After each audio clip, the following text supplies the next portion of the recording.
नमस्कार। आज हम एक बहुत ही क्लासिक कहानी में गोता लगाने वाले हैं, लेकिन इसे सिर्फ एक कहानी की तरह नहीं देखेंगे, बल्कि ये समझने की कोशिश करेंगे कि सस्पेंस यानी वो रहस्य और रोमांच आखिर बनाया कैसे जाता है। तो चलिए इसमें गहराई से उतरते हैं और देखते हैं कि डर को परत दर परत कैसे बुना जाता है। कहानी की शुरुआत ही होती है एक ऐसी चेतावनी से जो रोंगटे खड़े कर दे। सोचिए, ये सिर्फ शब्द नहीं है, ये तो आने वाले खतरे का एक बहुत ही अशुभ संकेत हैं जो सुनते ही पूरे माहौल को खौफनाक बना देते हैं। तो इस कहानी को समझने के लिए हम इसे 3 एक्ट में तोड़कर देखेंगे। शुरुआत करते हैं पहले एक्ट से, जहां कहानी की नींव रखी जाती है एक रहस्यमयी चेतावनी के साथ। अब जरा माहौल पर गौर कीजिए। कहानी हमें सीधा खींचकर ले जाती है रेगिस्तान की एक सुनसान चांदनी रात में।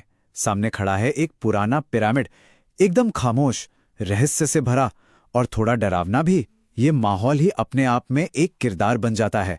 ये विशाल खाली जगह हमारे अंदर एक अनजाने डर और अकेलेपन का एहसास जगाती है, जो डर के लिए एक परफेक्ट स्टेज तैयार करता है।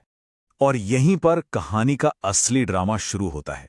देखिए, एक तरफ है हमारा हीरो अर्जुन, जिसके अंदर सच जानने की जबरदस्त इच्छा है, और दूसरी तरफ है वो सदियों पुरानी स्थानीय चेतावनी जो लोगों के दिलों में डर पैदा करने के लिए ही बनी है। यहीं से ज्ञान की प्यास और अनजाने के डर के बीच की असली लड़ाई शुरू होती है। तो अब कहानी अपने दूसरे एक्ट में दाखिल होती है और यहीं से असली खेल शुरू होता है, जब वो श्राप जाग उठता है।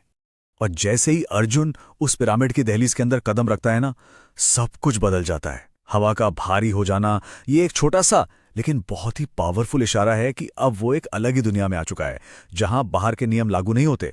फिर नजर पड़ती है दीवारों पर, जहां अजीब पुराने निशान चमक रहे हैं। ये सिर्फ कोई डिजाइन नहीं है, ये इस बात का संकेत है कि वो किसी बहुत ही पवित्र और खतरनाक जगह पर आ गया है, जहां उसे नहीं होना चाहिए था।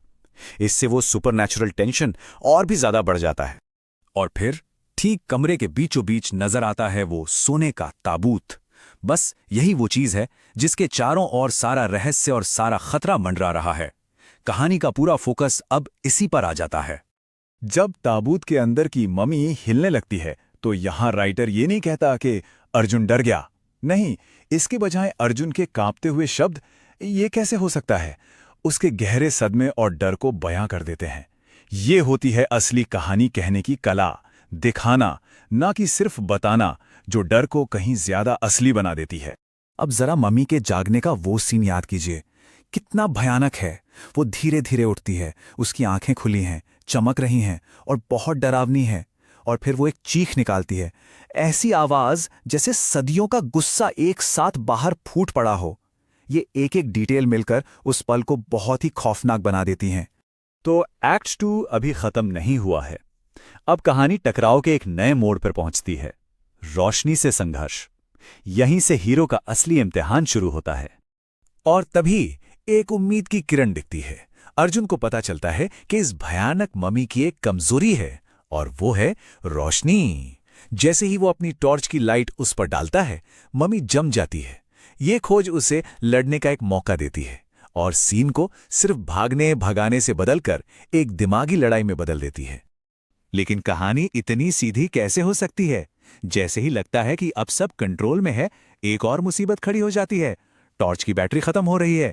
ये सस्पेंस बनाने की एक क्लासिक ट्रिक है। हीरो को एक हथियार दो और फिर उसे छीन लो। इससे उसके कंट्रोल की भावना खत्म हो जाती है और यही बेबसी डर को अपने पीक पर ले जाती है। अब इस हालत में अर्जुन की दिमागी फुर्ती देखिए। टॉर्च बेकार, मम्मी करीब आ रही है, और तभी उसे अपना कैमरा याद आता है। वो निशाना साधता है और फ्लैश क्लिक कर देता है। ये दिखाता है कि जब मौत सामने खड़ी हो, तब भी उसका दिमाग कितनी तेजी से काम कर रहा है। और बस इसी एक फ्लैश के साथ हम कहानी के आखिरी हिस्से यानी एक्ट 3 में आ जाते हैं। अब बस एक ही मकसद है, किसी तरह यहां से जिंदा निकलना। यह है अंधेरे से भागने की जंग। और वो फ्लैश बूम, टकराव का यही तो क्लाइमैक्स है। कैमरे का एक छोटा सा फ्लैश एक जान बचाने वाला हथियार बन जाता है। मम्मी चीखती है और कुछ पलों के लिए अंधी हो जाती है, और अर्जुन को भागने के लिए बस यही चंद पल चाहिए थे। अब शुरू होती है भाग दौड़, तेज और तेज, लेखक यहाँ छोटे छोटे वाक्यों का इस्तेमाल करता है जो कहानी की रफ्तार और अर्जुन की घबराई हुई सांसों को दिखाते हैं। रुकना नहीं है, एक पल के लिए भी नहीं। हर शब्द एक धड़कन की तरह लगता है जो उस घबराहट और डर को और भी बढ़ा देता है जब वो उन अंधेरे गलियारों से भाग रहा होता है। लेकिन वो भाग तो रहा है, पर पीछा नहीं छूट रहा। पीछे से वो चीखें आ रही हैं, ये बताने के लिए कि खतरा अभी भी ठीक उसके पीछे है। ये साउंड का कितना शानदार इस्तेमाल है जो मम्मी को दिखाए बिना भी डर बनाए रखता है।